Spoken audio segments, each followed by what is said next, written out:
more hardcore. I know, right? We're so close I can already taste that gold medal. Tastes like coins. Come on, guys. Huh? Want to paste a little? Anything for a sick child. Front row seats! I don't think so.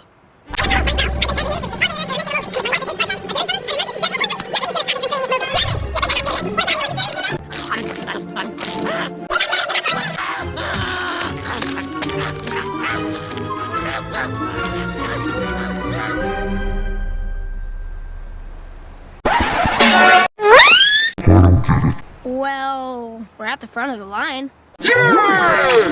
Okay. There's a... Huh?